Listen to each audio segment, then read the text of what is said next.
Hello everyone, now you are watching Sarcast, Sarwa Media Podcast, hosted by me, Caca Sabila. Oke, in this special episode kita kedatangan salah satu tokoh penting yang sangat inspirational banget nih hari ini. Kebetulan saya yakin teman-teman penonton di sana pasti mengidolakan beliau karena saya adalah salah satunya. Oke, tidak usah berlama-lama lagi. Please give a warm welcome to Bapak Wakil Bupati Belitung, Bapak Ishak Merobi. Selamat datang Bapak di Sarwa Media. Saya sangat senang sekali Bapak hari ini Bapak menyempatkan waktunya bisa ngobrol dan main ke sini Pak. It's an honor for me dan teman-teman di Sarwa Media. Oke, karena kita udah fully vaccinated Pak, kita boleh lepas masker ya Pak ya? Boleh. Oke, biar enak ngobrolnya. Iya. Oke. Kan ada jarak. Iya. Oke Pak, before we go straight to the topic, saya mau tanya-tanya dulu nih. Apa kabar Pak? How you doing Pak? Kabar baik. Baik ya Pak Ya. ya? All is well? Ya nggak selalu lah ya. Teman juga manusia. Iya betul. Jadi ada kadang lagi down ya secara psikis ya. Tapi kan kalau jadi leader nggak boleh tunjukin ke publik. Kita harus bisa manage di dalam diri kita. Tampilnya juga harus tetap fresh. Oke, alhamdulillah kalau gitu ya Pak ya. Iya. Selamat datang Pak, saya ucapkan sekali lagi. Terima kasih udah diundang. Oke, mungkin teman-teman sekalian penasaran banget hari ini kita bakal ngobrolin apa sama Pak Ishak, atau mungkin saya boleh panggil yang lebih enak lagi nih Pak. Boleh panggil bro, Boleh abang, panggil bro. mas, kakek jangan. Oke, jangan ya Pak ya. Iya. Boleh panggil bro aja ya Pak ya. Boleh. Biar kita lebih brody nih Pak. Iya Kayak anak dong. muda zaman sekarang ya Iya, Pak. iya. Oke. Saya masih kepala dua kok. Oh Pak, kepala dua ya Kepala Pak. dua kali dua. Kali dua. Oke, Pak, saya sebenarnya lebih tertarik dan mau tahu banyak soal gimana sih Bapak bisa sampai di titik ini dan perasaan Bapak gimana? How you feeling Pak? Wow, pertanyaannya berat sekali dan Saya panjang sekali. ini salah satu pertanyaan yang saya tunggu-tunggu Oke. sebenarnya. Oh gitu ya? Banget. Banyak orang melihat, mohon maaf ya, saya bukannya sombong. Banyak orang melihat Ishak Merobi hari ini muda banget ya, bisa jadi wakil bupati, pengusaha, inilah itulah. Dia nggak tahu bahwa perjalanan saya panjang sekali dan air matanya juga cukup banyak yang terkuras ya. Saya air mata, sempat depresi, sempat jatuh bangun. Sempat depresi juga depresi. ya Pak? Saya harus jujur, saya pernah depresi. Ya jadi, tapi yang membuat saya bangkit kembali adalah orang-orang tercinta saya. Oke. Yang bikin saya bangkit ya. Padahal mereka waktu itu bukan siapa-siapa ya. Dalam arti misalnya seperti istri saya, dulu pasti pacaran, dia nggak punya kewajiban untuk mengangkat dan menyembuhkan saya tuh. Ya depresi saya tuh karena lebih kepada bisnis saya yang gagal waktu itu. Jadi kalau mau tanya perjalanan hidup saya, mungkin saya akan mengambil dari titik waktu saya muda SD. Saya sering main ini loh, perang-perangan. Oh iya? Nah, perang-perangan itu Pakai pisang itu bukan Pak? Pelepah pisang. pakai apa? Apit-apit. Apit-apit. Iya. Nah, saya secara alamiah saya jadi leadernya. Oh, begitu. Saya selalu kawan-kawan, saya jadi komandan, kalian jadi ini ya. Saya yang ngatur. Itu terus seperti itu. Tiap hari main seperti itu dan sekarang saya sadar, terasa. Ternyata dari situ ya Pak ya Yes. semuanya. Nah, itu SD. Oh, SD. Ya. Kalau SMP beda lagi ya. Apa tuh Pak? Jadi ketua OSIS? Enggak. Jadi Enggak sampai kepala gitu. geng enggak? Ya, saya ketika lagi olahraga main basket gitu, ya secara nggak langsung saya juga manage kawan-kawan. Oh, oke. Jadi ternyata kalau kita hari ini mau jadi pemimpin, waktu muda kita harus berani ambil satu peran. Yang sadar nggak sadar sebenarnya itu bisa diolah dan ditajamkan oleh orang tua kita, oleh keluarga kita. Oke. Nah, titik yang paling penting dalam hidup saya itu ada di kuliah. Waktu itu saya lihat kampus Tarumanegara, itu kampus megah sekali di Jakarta. Oh iya, Untar ya Pak ya? Iya, Untar. Saya bilang, waduh, orang Belitung kan banyak sekolah di Untar tuh. Oh iya. Dan mahal kan? Lumayan mahal sih Uang dari Pak. mana? Tahun 96. Oh begitu. Saya hanya bisa lewat gitu ya, liatin. Karena saya SMA kelas 3 waktu di Jakarta ya. Jadi saya lihat, waduh, mau masuk ragu-ragu. Saya bilang sama mama, minta duit 100.000 dong. Buat apa? Ada deh. Saya beli formulir tuh. Saya ikut pendaftaran, ikut tes. Beberapa hari kemudian ada pengumuman saya diterima, dapat potongan biaya sekian, 5 juta lebih kalau nggak salah. Terus saya kasih ke mama, saya udah terima di Untar, Fakultas Seni Rupa dan Desain, jurusan Interior Design, biayanya 5 juta lebih. Mama saya diem tuh. Saya tahu dia diem tuh bingung. Bayar pakai apa? Mama saya adalah tukang bolu kukus. Waktu itu. Iya. Jadi mama saya bikin kue tiap hari, duduk di lantai dari pagi ke malam, istirahat sebentar, malam ke dini hari. Dan saya tidurnya di samping. Kita lucu tuh rumah kami. Rumah saya masih ada sampai sekarang tuh di belakang Hotel Puncak Gang Sempit. Oh, di belakang Hotel Puncak. Iya. Okay. Rumahnya itu papan. Jadi begitu saya colok pakai jari itu tembus langsung karena saking rapuhnya. Jadi di plafonnya itu semua pakai lakban. Kenapa? Karena di atasnya semuanya kelelawar. Kalau nggak pakai lakban tuh kotoran kelelawar yang kayak bubuk hitam itu jatuh tuh. Bahkan saya nggak tahu kotoran kelelawar kayak gimana, Pak. Kayak bubuk kopi. Oh iya. Jadi kalau saya tidur itu tengah malam, kadang-kadang kelelawar jatuh di kepala saya. Terus saya pinggirin pelan-pelan gitu. Saya kayak Batman aja udah. Oh iya, jangan-jangan ada irisan Batman-nya nih Pak sebenarnya. Kalau Spider-Man kan digigit laba-laba. Iya, saya mungkin Batman kali ya. Mungkin nanti saya cek. Coba dicek ya Pak. Iya. Nah itu waktu kuliah itu seperti itu. Jadi tapi pas hari terakhir pendaftaran, mama saya langsung bilang, nih uangnya, kamu bayar. Ada akhirnya. Iya. Terus saya bawa pergi bayar. Saya tahunya itu ketika semester 5. Ternyata uang tuh mama saya pinjem dari paman saya, dari saudara, dan dicicil. Pas saya tahu itu sebenarnya saya udah mau berhenti kuliah karena saya kena tipes berat, demam 41 derajat, terus saya down gitu. Jangan-jangan itu gara Batman tadi, Pak. Efeknya baru. Karena Batman-nya udah hilang tuh.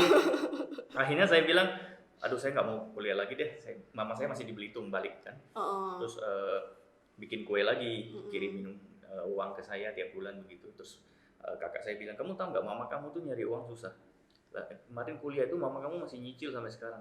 Terus saya akhirnya saya tuh tiba-tiba tuh sadar gitu ya, wah ini harus saya selesaikan. Terus tiba-tiba tipe saya besok tuh sembuh loh. Karena saya mesti kasih tahu loh ya. Jadi psikologi itu penyembuh paling luar biasa. Ya, jadi kalau kita merasa sakit, hati gembira, psikologi yang baik itu sembuh tuh. Betul. Jadi akhirnya besok saya tipe sembuh, saya ke kampus, ya. Saya sebenarnya masih mau konsultasi sama dekan saya, bilang saya mau berhenti deh. Masih ada keinginan itu. Cuman semangatnya ada gitu. Pas saya jalan tuh ada satu pengumuman lomba karya tulis ilmiah mahasiswa. Hadiahnya beasiswa 2 semester. Terus pilihannya ada politik, hukum, sosial, budaya, seni. Saya aktivis kan tahun 98. Akhirnya saya bilang saya mau ambil yang topik politik. Saya tuangkan semua isi otak saya, perasaan saya terhadap Indonesia dan kerusuhan pada waktu itu ada apa. Saya kasih satu judul tulisan saya adalah Pembauran Mahasiswa Pembaharuan Indonesia. Artinya kampus itu adalah Indonesia mini, Indonesia kecil, suku apapun ada di situ, harmonis, berantemnya paling rebutan pacar ya, sama rebutan tempat parkir. Sepele banget ya Pak ya bukan sebenarnya. karena lu jabatan ini ya gua tabokin enggak ada ceritanya, itu di politik. Ya jadi akhirnya Pembauran Mahasiswa Pembaharuan Indonesia, dan saya tulis itu dan saya daftarkan, kemudian saya masuk sampai final dan saya presentasi, saya juara 1. Dan akhirnya saya dapat beasiswa 2 semester dan saya nggak pakai duit mama lagi. Akhirnya tahun depan saya ketagihan tuh, saya bikin lagi tuh reformasi bergulir, demokrasi bergilir. Tulisan kedua saya, reformasi sudah selesai tahun 98, sudah bergulir. Sekarang saatnya giliran demokrasi. Kira-kira kayak gitu loh. Ada pemilu dan lain-lain. Akhirnya saya juara 1 lagi. 2 kali juara 1. 2 tahun terakhir saya dibiayain oleh beasiswa.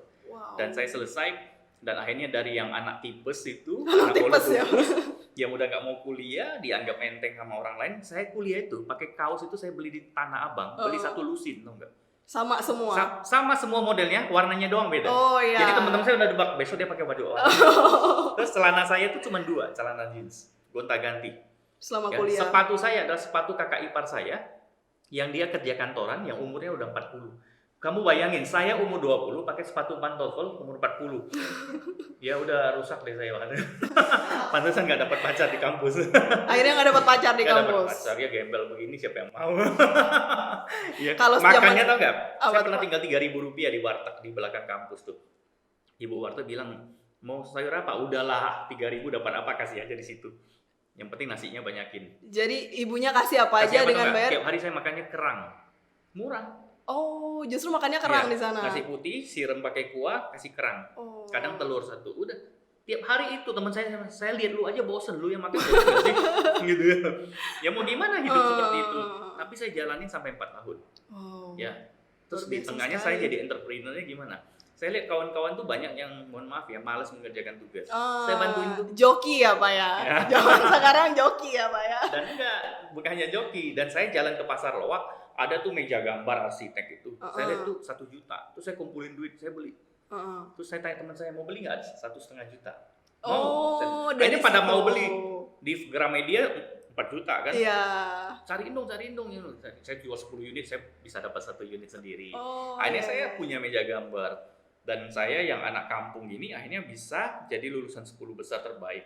Di Untar waktu itu. Untar di FSRD tahun 99 atau 2000 tuh. Gitu lah, kira-kira Wow, luar 2001 biasa deh. sekali, Tahun Pak. sudahnya. Saya sih yakinnya karena Bapak kena si Batman itu sih, Pak, kayaknya. Sama Ya, nanti makan. saya kasih 2 kilo Iya, ya. boleh. Siapa tahu saya Tapi harus ketularan dihirup bisa kayak loh. Bapak. Iya. Jadi Itu ceritanya belum berakhir. Oh.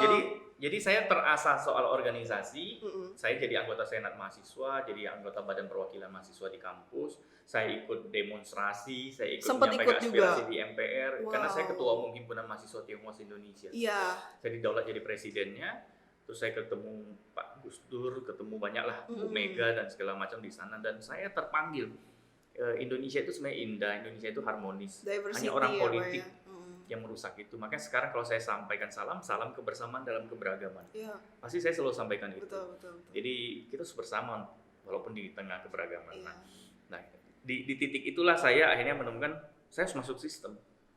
Dan akhirnya saya masuklah ke dalam salah satu partai politik dan terpilih jadi anggota DPRD termuda waktu itu 26 tahun di Belitung.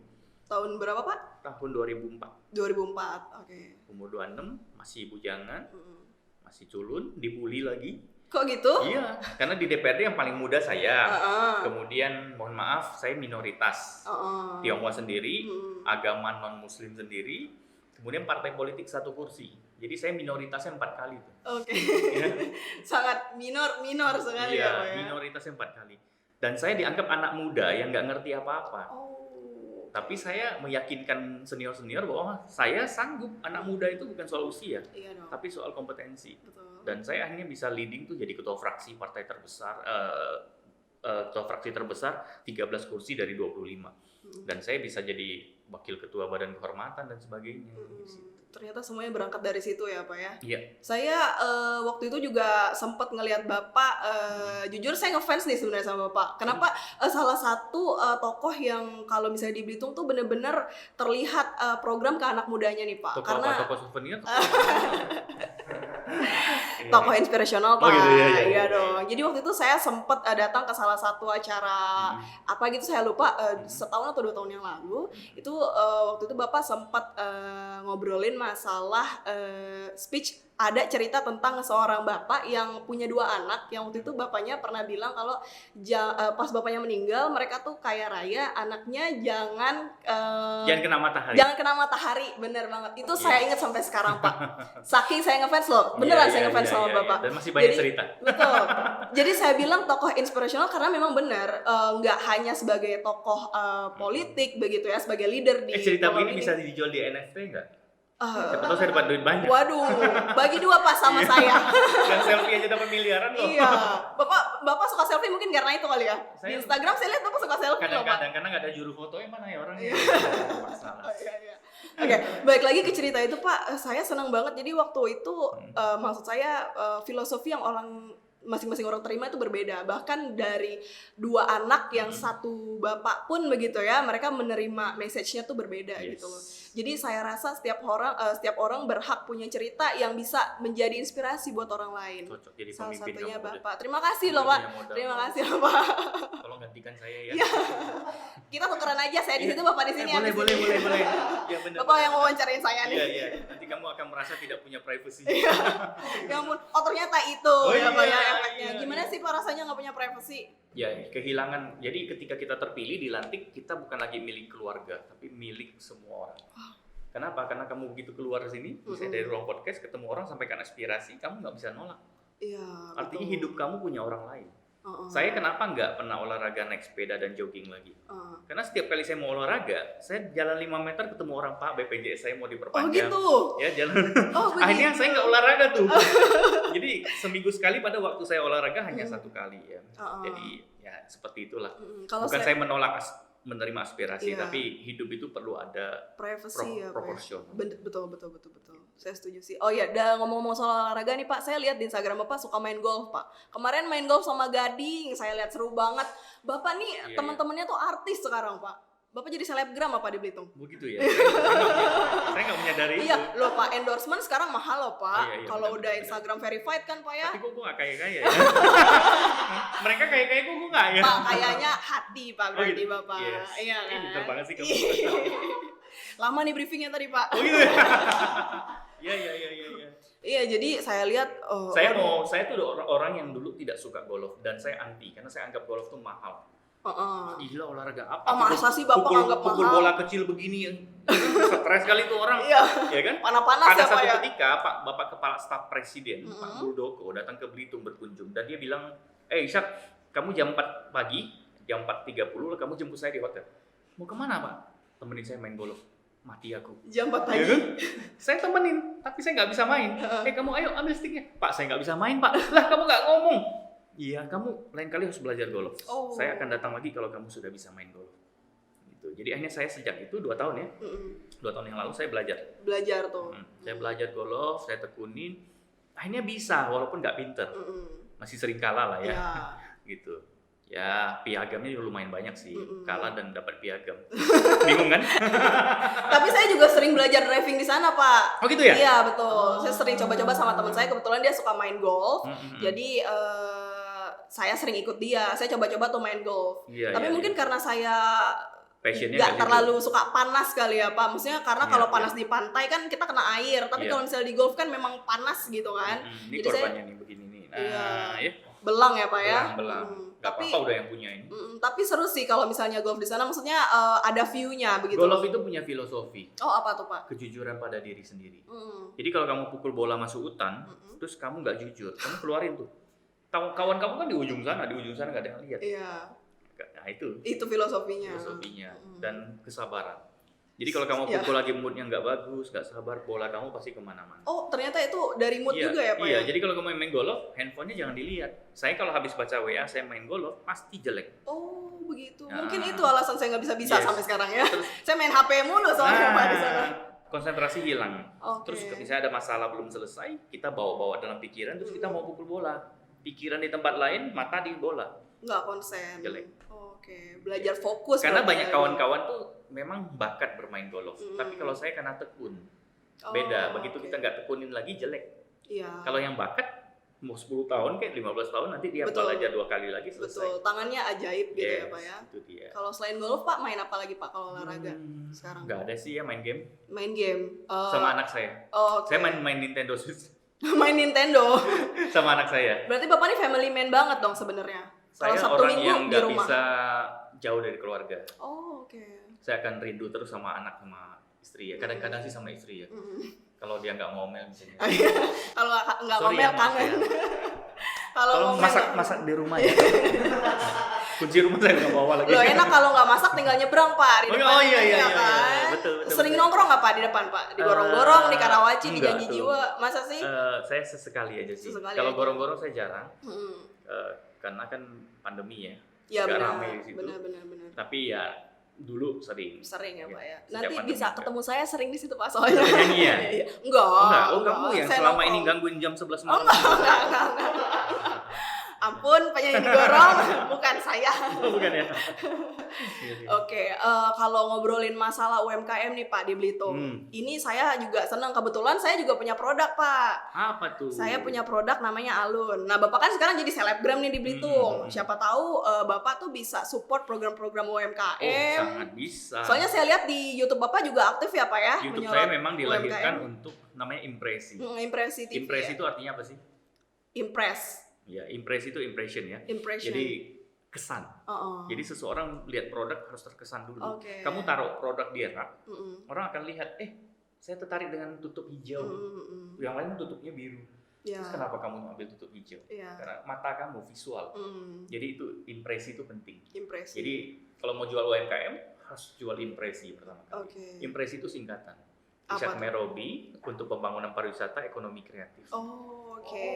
Ternyata itu kita baru tahu nih. Kita nonton selama ini tapi kita nggak tahu ternyata ada kepanjangannya. Itu salah satu program Bapak juga berarti. Program saya khusus untuk membantu mengendorse semua tempat wisata UMKM ekonomi kreatif yang baru lahir maupun yang nggak eksis lagi, yang mengalami masalah soal promosi. Jadi itu free. Oh itu free, jadi memang Bapak datang sendiri Kadang untuk saya datang ke review? UMKM, saya memang bayar loh. Oh. Saya menolak untuk menerima gratisan. Mm-mm. Mereka kasih saya makan gratis gitu ya. Kalau saya lihat mereka baru berkembang, saya akan bayar. Iya. Tapi kalau yang restoran gede-gede ya Ya, enak aja ya Pak ya. makan satu piring dong ya. Iya. Ternyata timnya ada satu mobil kan. Bawa pulang lagi. Iya, pulang lagi bungkus buat istri di rumah ya Pak ya. Iya. Oh, salah satu programnya itu. Ya, karena saya pernah datangin Arif Muhammad, sahabat saya. Iya, saya juga follow waktu itu si Iya, Arif. Bang Arif kan, mohon maaf ya Bang Arif ya, Iya. tarifmu kan tinggi bro. Iya. Kalau gua tiap minggu datangin lu, gua bangkrut. Iya. Oh, itu berarti Bapak undang. Iya, saya undang. Jadi maksud saya dapatkan gagasan, inspirasi dari beliau. Kenapa gua nggak bikin aja? Rakyat tuh butuh satu orang yang dipercaya Betul. untuk ngangkat mereka di tengah pandemi. Betul. Dan saya lakukan itu. Hmm. Tujuannya mereka punya satu semangat. Hmm. Kita nggak biarin mereka jatuh sendiri. Nah, kita sediain wadah, dan buktinya satu tempat yang kita endorse lumayan lah. Ada Efeknya menurut efeknya saya ada. cukup berpengaruh. Gitu ya. Itu reviewnya honest nggak Pak? Jujur nggak reviewnya? Reviewnya jujur loh. Jujur ya Pak ya. loh, Jangan sampai nih Bapak bilangnya oh enak atau ternyata nggak nggak ya. enak kan. Nah ini yang jadi problem di Belitung itu adalah kualitas konsistensi. Oh konsistensinya ya Pak ya. Kualitas produk yang konsisten. Jadi kalau saya udah reviewnya enak, 2 hari kemudian ternyata dia bikin nggak enak, jangan salahin saya. Karena konsistensi itu penting. Betul. Makanya saya selalu mengingatkan produk itu bukan hanya branding, bukan hanya kemasan, packaging, betul. tapi kontennya harus konsisten. Betul. Banyak UMKM nggak mau dikritik. Iya sih Ego. Pak. Saya bilang mohon maaf ya, tolong ganti dong branding kamu. Oh maaf Pak, saya nggak ganti pun udah laku. Oh ada yang bilang kayak gitu Pak? Iya. Wow. Saya berkali-kali kasih masukan, ada yang nggak mau. Oke. Ya. Ada UMKM yang saya kasih order, dia nggak ngantar-ngantar tuh ke rumah saya. Kenapa tuh Pak? Nggak tahu, hilang tanpa kabar. Karena mungkin Bapak pernah kritik waktu itu. Mungkin, ya saya WA pun nggak dibalas dan sebagainya. Padahal tujuan saya baik. Ada yang Bapak WhatsApp nggak dibalas WA-nya? Iya. Luar biasa. Iya, jadi luar biasa. Pak iya. WhatsApp saya aja Pak. Saya balas Pak. iya. Makanya saya bilang kadang-kadang saya sedih lihatnya ya. Padahal situasi sekarang itu kompetitif. Betul. Hati-hati kalau kita puas dengan produk kita sekarang. Kamu bayangin satu orang dengan kemampuan kapital yang kuat, dia masuk. Betul. Dia bikin produk lebih bagus. Betul. Dia bikin packaging yang bagus, Betul. konten yang lebih enak. Dia bikin storytelling di packagingnya. Betul. Dia bikin opini dan orang cinta sama produk itu, selesai kalian. Iya. Udah. Dan begitu udah jatuh, sulit untuk bangkit kembali. Benar. Ternyata itu ya Pak, salah satu permasalahannya. Iya, Desember ya, Pak, kemarin saya datangin Tarumanegara, Pak Rektor dan jajaran Tarumanegara, desain grafis untuk bantu. Jadi dibedah tuh semua packaging itu. Logonya didesain ulang, dibikin storytelling, dibikinkan X-banner, dan akan mulai di launching di Februari satu persatu. Februari bulan depan? Iya. Oh, oke. Nah, satu persatu produknya akan kita upgrade menuju ke G20. Oh, menuju G20 ini sekarang. Iya, semua harus punya produk yang lebih berkualitas. Betul. Ada apa aja tuh Pak produknya misalnya? Banyak banget. Dari Ya, makanan? saya mau ambil contoh. Saya paling suka nih gagasan satu orang ibu bikin namanya apa ya, snack iding-iding. Iding-iding. Tahu nggak iding-iding? Iding-iding saya sering dengar tapi nggak tahu apa sih iding-iding. Iding-iding itu orang sering makan tapi dimasak kan. Iding-iding yang mana sih Jadi Pak? kayak sayur gitu ya. Oh. Tapi ini dibikin snack. Snacknya warna hijau. Oh kering gitu. Nah, dibikin stick gitu. Oke. Stick iding-iding. Oh. Jadi begitu saya makan, enak. Enak. Terus ini gagasnya mahal. Karena ibu satu-satunya yang bikin itu. Betul. Nah, teman saya tanya, bahan bakunya dari mana? Oh aman, masih banyak Pak. Kalau saya pesen 1 juta bungkus bisa nggak? Oh aman. Jangan aman-aman Bu. Ini saya ambil di hutan banyak Pak. Ya kan? Iya, kalau hutannya nggak dihabisin teh. Iya kan? Kalau hutannya habis sama teh ibu. Iya, bengong ibunya. Iya. Oh gitu. Jadi stick apa dong ya? Stick apa ya namanya? Udung-udung. Odong-odong pasti kan. Stick kadang-kadang.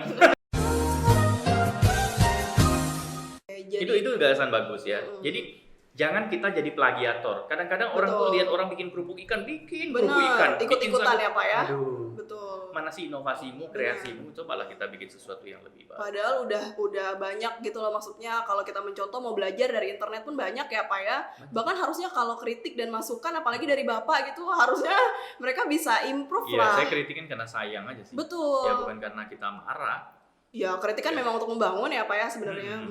Saya pernah kumpulkan UMKM 15 di ruang wabuk beberapa waktu yang lalu, tuh saya bongkar semua, saya cobain satu-satu.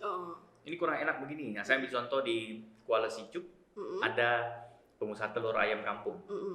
Ya, beliau nanya gimana saya branding Pak ayam telur ayam doang. Ya Telur kan? ayam doang maksudnya. Iya kan? Gampang, bikin stempel. Betul. Jadi semua telur ayam Bapak stempel. Iya. Ya, kemudian Bapak branding di meja warung kopi tempat Bapak menitipkan telur.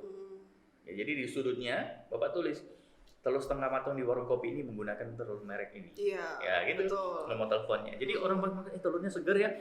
Belinya di sini. Ya mau pesen dong gitu. Bahkan telur aja bisa di branding sebenarnya Pak ya. Tergantung kreativitas dan masyarakatnya iya, sebenarnya Pak mau ya. apa enggak? Dan kita berpikiran maju atau enggak, mau berkompetisi atau enggak, dan siap enggak menghadapi serangan lawan. Betul. Kedepannya bakalan banyak brand yang masuk ke Belitung ya Pak ya. Bakal Saya juga lihat banyak orang Belitung yang udah ambil franchise, mau buka beberapa franchise besar masuk ke Belitung gitu. Harusnya itu tantangan besar bagi UMKM ya Pak ya. Iya. Apa sih tips Bapak sebenarnya yang paling penting UMKM di Belitung tuh? Memperbaharui diri, mengupgrade diri Betul. terus. Saya setuju. Itu kuncinya. Saya setuju sih Pak. Jadi kalau kita mau lawan franchise, nggak mungkin dari sisi modal. Benar. Yaitu kita harus punya satu cerita. Makanya saya bilang kalau kita bikin produk itu di dalamnya ada storytelling. Harus ada storytellingnya. Saya bikin iding-iding. Iding-iding adalah tanaman yang sering ditemukan di kolong timah, begini-begini, khasiatnya begini. Betul. Ya, bikin yang bahasa kekinian. Franchise nggak akan bisa ngalahin. Benar. Karena itu OG, barangnya juga dari Belitung ya Pak ya. Benar-benar. Kita punya kekuatan yang luar biasa. Kayak saya juga ngelihat kalau ketam isi Pak itu sekarang sudah, maksudnya kalau ngomongin UMKM kadang-kadang kita suka lupa, suka ngelihat UMKM yang makanan-makanan aja nih. Tapi kalau misalnya makanan yang emang go nasional itu kayak ketam isi, kebetulan saya lihat tuh pangsa pasarnya bagus banget Pak. Maksudnya mereka sudah melek gitu dari segi packaging, dari segi rasa ya Pak ya. Brandingnya sudah sampai ke sana ya Pak ya. Kayak Kongji itu kan sudah di mana-mana ya. Betul. Jadi kemarin saya lewat Tanjung Duren ada, di Mediterania ada, di mana-mana ada. Di Jogja juga ada Pak. Ya banyak sekali. Nah maksud saya dari Belitung jangan lahir cuma Kongji dong. Betul. Ya, lahir lagi produk-produk baru franchise, ada yang keluar, tapi juga franchise nasional ada yang masuk. Karena kita destinasi wisata. Benar-benar. Jadi kalau orang wisata ke Belitung, kita harus rampok uangnya. Iya benar. Dari sisi positif ya. Betul. Ya, maksudnya kalau kamu datang satu orang bawa 3 juta untuk dihabiskan, terus kamu pulang masih bawa 2 juta, berarti saya gagal. Benar Pak. Saya harus rampok sampai 0, terus kamu bayar lagi pakai digital money, terus kamu tarik lagi di ATM, betul. Baru berhasil. Harus ada digitalisasi juga ya Pak ya untuk pembayarannya ya Pak ya. UMKM kita harus melek sampai situ ya Pak ya. Dan semua produk packagingnya harus punya QR. Benar. QR tuh begitu di scan, dia langsung terkonek ke misalnya address-nya si Shopee, Tokopedia. Jadi orang kalau pengen beli lagi, coba kamu bayangin kamu makan keripik ya.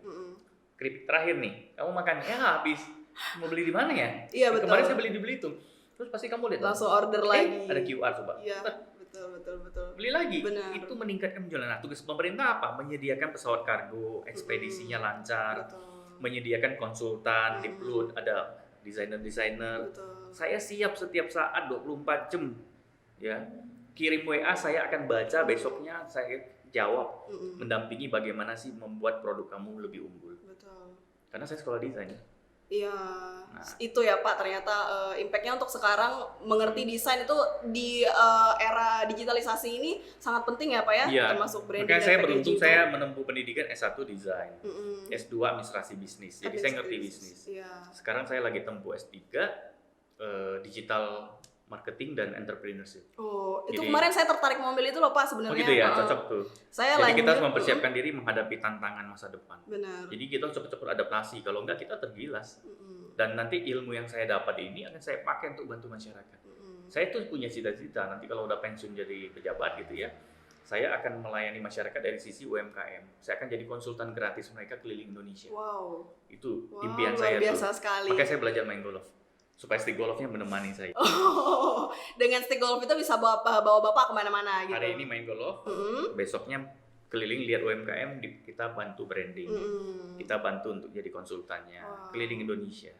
Wow, seru sekali Pak. Itu plan yang sangat menakjubkan sih bagi supaya saya. Supaya hari tua saya menyenangkan. Betul.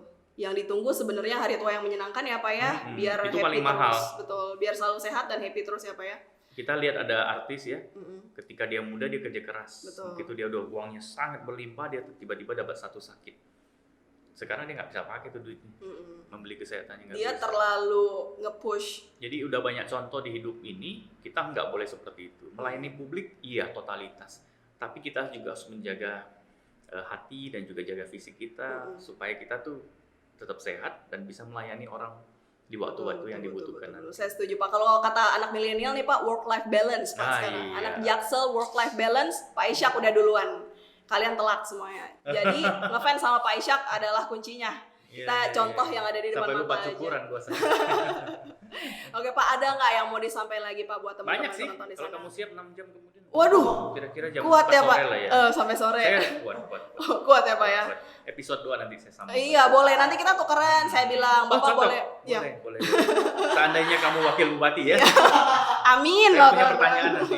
Seandainya kamu wakil bupati, apa yang kamu kerjain gitu? Waduh, saya belajar dulu ya Pak yang banyak. Iya. Saya kebetulan juga lanjut nih Pak kuliah.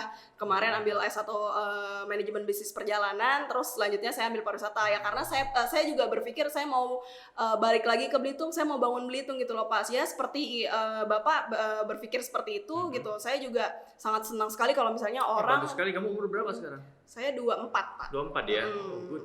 Lagi jalan Pak, doain ya Pak ya. Siapa tahu bisa kayak Bapak kan. Oh pasti bisa. Amin. Semua orang punya kesempatan. Saya punya definisi sukses. Sukses itu adalah ketika kegagalan sudah bosan menghampiri kita. Wow. Jadi Siap gagal. Jadi ketika si gagal itu bilang gini, Pak Ishak, saya bosan deh kamu gagal, udahlah, kamu sukses saja. Iya betul. Ketika kegagalan sudah bosan menghampiri kita, itu sukses sudah pasti. Jadi kalau orang yang tiba-tiba sukses nggak pernah gagal, faktornya mungkin satu. Lucky. Bukan laki aja. Apa? Harta keluarga. Ya? Ternyata. Keluarga kasih harta banyak, Iya. terus dia bikin produk, Betul. sukses kan gua bikin produk? Iya. Iya. Tapi buat dia eksistensi, bisa bertahan atau enggak nih produk, belum tentu. Betul. Itu semuanya ada jam terbangnya juga ya Pak ya. Jam terbang Family nggak bisa business bohong. tuh nggak gampang. Gitu. Dan mengelola harta keluarga tuh nggak gampang. Tapi satu, dia nggak akan pernah gagal, itu intinya. Dan masyarakat luar nggak mau tahu tentang kegagalan orang Pak. Mereka pasti selalu melihat yang enak-enaknya aja. Iya. Ya, kan, Ada Pak? pepatah kan from zero to hero. Betul. Saya from minus. From minus ya Pak ya. Sangat inspirational Iya. sekali. From minus. Oke, ada nggak yang mau Bapak sampaikan ke teman-teman sekalian? Apa ya? Anak muda, saya pikir ini kesempatan baik. Pandemi ini ngajarin kita banyak hal. Dan juga membuka kesempatan. Kita udah lihat banyak bagaimana transformasi digital itu bisa mengantarkan orang yang tadinya berpikir dia nggak akan bisa sukses dan bisa jadi sukses. Intinya berani berpikir out of the box. Jangan hanya berani di zona nyaman, zona yang sudah ditentukan. Yang penting tidak melanggar hukum, berani out of the box, belajar sama orang yang sudah sukses supaya dia tahu jalan bypassnya di mana, shortcutnya di mana. Saya lama suksesnya kemarin karena saya nggak nempel orang sukses. Oh, oke. Ya. Kan ada cerita, misalnya tukang tempe, tukang tahu, tukang es batu. Bertiga duduk di warung kopi. Es batu saya nggak laku nih, tempe saya nggak laku, tahu saya nggak laku. Kenapa? Karena restoran yang sering saya supply tutup. Oke. Tiganya bisa saling bantu nggak? Nggak bisa. Nggak mungkin nih beli tempenya, nih beli tahunya tiap hari kayak begitu, nggak mungkin. Tapi kalau ketemu saya pemilik restoran di warung kopi, saya akan bilang begini, ya udah tahumu supply ke saya, udah tempemu ke saya, es batumu ke saya. Jadi kalau kita mau sukses, mau problem solving, harus ketemu orang sukses. Tapi Jadi kalau berteman secara sosial, siapapun kita harus berteman, nggak boleh pilih. Ya, mau dia tukang bakso, kayak mau dia konglomerat, kayak siapapun, semuanya harus sama. Tapi kalau bisnis, tempel orang sukses. Harus punya mentor ya Pak ya sebetulnya. Harus punya Pak mentor. Ya? Oke, untuk para UMKM yang di Belitung juga seperti itu. Dan ya, saya Pak, terkaget-kaget, saya merasa ilmu saya udah cukup. Baru pergi ke tempat teman 3 hari, lihat, bisnis digital kayak gini ternyata. Wow, saya ketinggalan jauh. Nah sekarang saya mulai bongkar lagi belajar NFT. Saya mau lihat seperti NFT. apa ya kan. Siapa tahu bisa jualan something di situ. Iya. Selfie Bapak misalnya kan, Iya. daripada dipajang Kamu di bayangin Instagram. ya, kita kumpulin uang 1 miliar misalnya, butuh berapa tahun? Anak muda sekarang cari 1 miliar itu, oh my god. Kedipan jari doang ya Pak ya. Secara digital cepet banget. Benar. Ya, dahsyat banget. Benar. Ya, jadi saya ketemu anak-anak muda umur 20, 25, sekarang udah jadi konglomerat.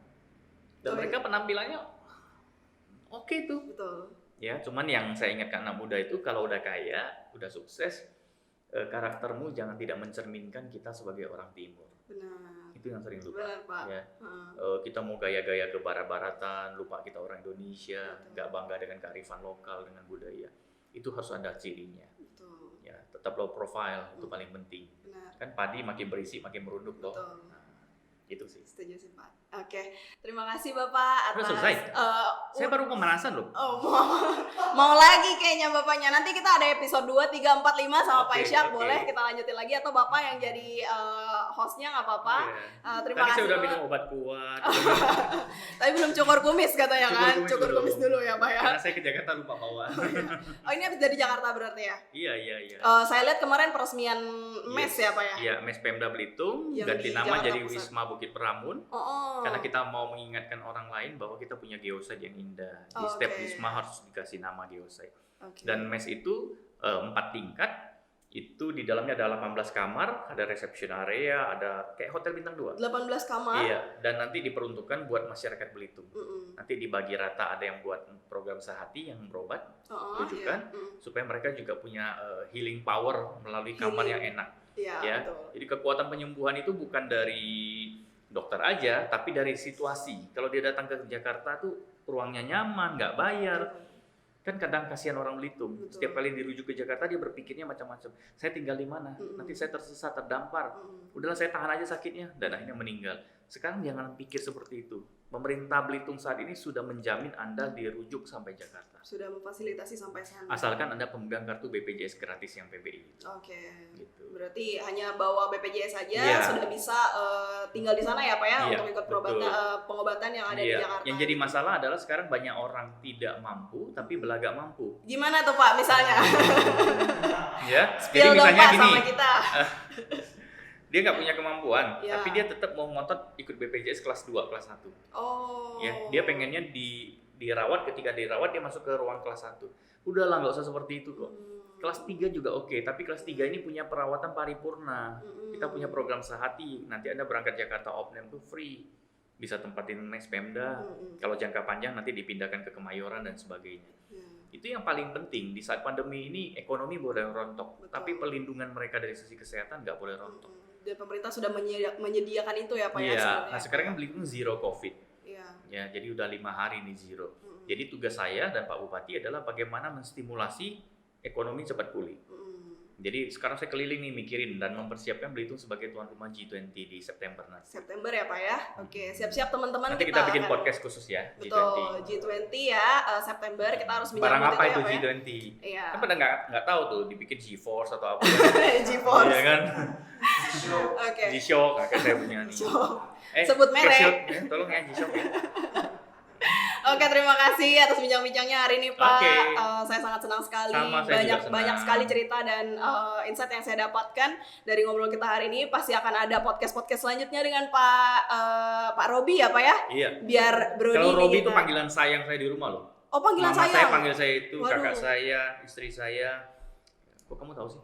Oh ya dong, kita kan ngulik banget nih Pak tentang Iya, Bapak. iya. Oke, terima kasih ya Pak Robi ya. Makasih.